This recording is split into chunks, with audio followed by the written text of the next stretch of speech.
Speaking, this is my audience for my historical song. Okay. Thank you. All right, here we go. Okay.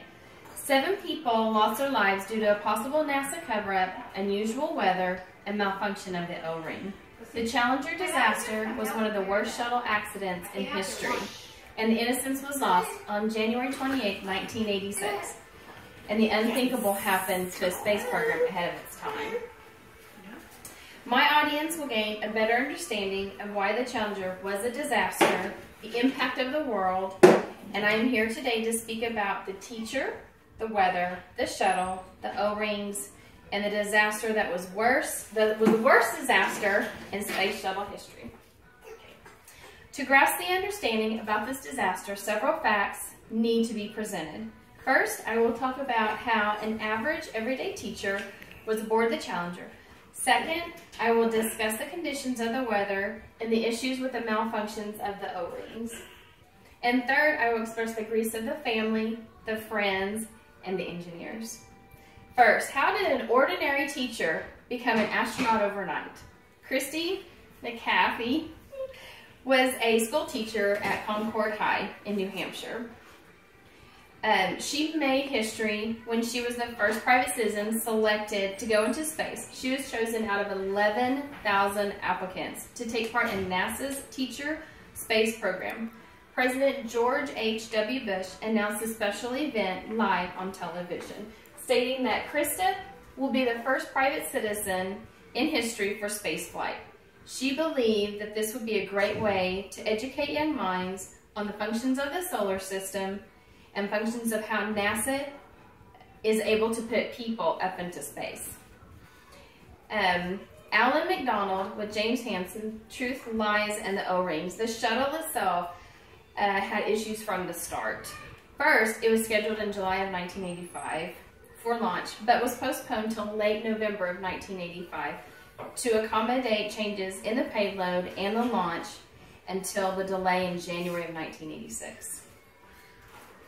The weather. The weather conditions played a major role in the malfunction of the Challenger.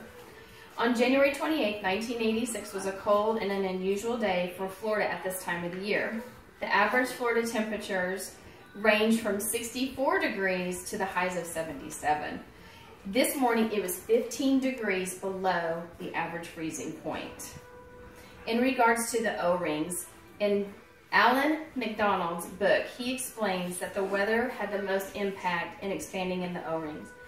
In the inspection of the ice formation, right before the launch, is when the crew called the ice team goes to the launch site pad to evaluate the conditions and to make sure that the ice buildup has been removed. If too much ice builds up, it would cause debris hazards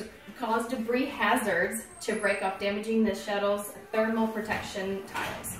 The ice team saw largest amounts of the ice formation on the pad, and they decided to delay the launch in order for the sun to rise, melt some of the ice, and minimize the debris risk. Also before the launch, wind shear levels were high that day. Wind shear refers to the change in the wind speeds over a short distance. With the rapid change in the wind speeds, the malfunction, with the altitude in the upper troposphere, had dramatically increased after liftoff. The wind shear created forces on the shuttle with relatively large fluctuations, which is like a wave-like motion, which this happened to the Challenger before the explosion. The aerodynamic forces associated with the strong wind, the strong wind shear, likely broke the seals, allowing flames to escape out of the outer surfaces of the solid rocket booster, causing combustion. The last issue on the Challenger was believed to be the O-ring seal malfunction. First, what is an O-ring seal and what's its proper function?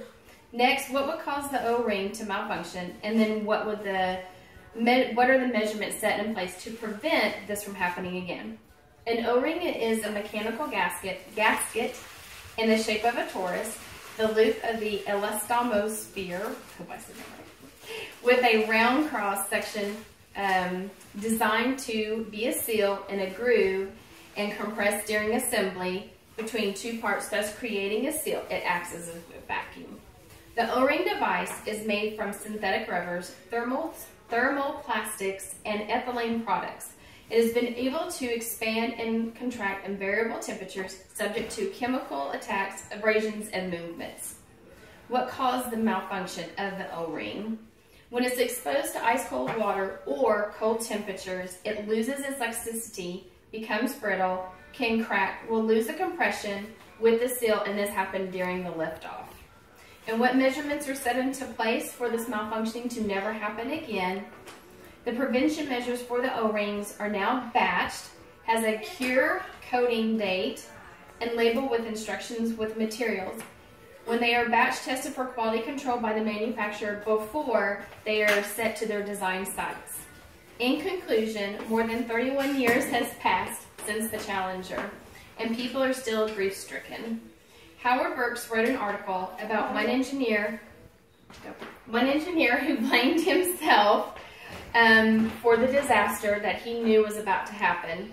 He was in deep depression of this incident, and he retired shortly after the disaster. The engineers knew the shuttle would blow up before liftoff, and unfortunately, when they went and told NASA about this information, NASA did not listen. NASA thought that they were correct, and NASA said, nope, we're going to go for launch on that day, and wanted to prove to the world that this teaching program was the right program to do. And then when they sat and they watched the Challenger, they expected it to blow up within the first 43 seconds, and it did not blow up until 73 seconds into launch. To summarize my main points, we will never forget about the Space Shuttle Challenger, the teacher who wanted to educate young minds from space, how weather played a major role in the flight, and how mechanical errors took 7 lives from Earth and placed them in the stars and the skies and into space. To reiterate my speech to you today, I would like everyone to remember the sacrifice of the 7 astronauts who made a sacrifice for our country, how hard they worked, leaving behind their family, friends, and their students, and their daily lives to show us that humanity will always prevail.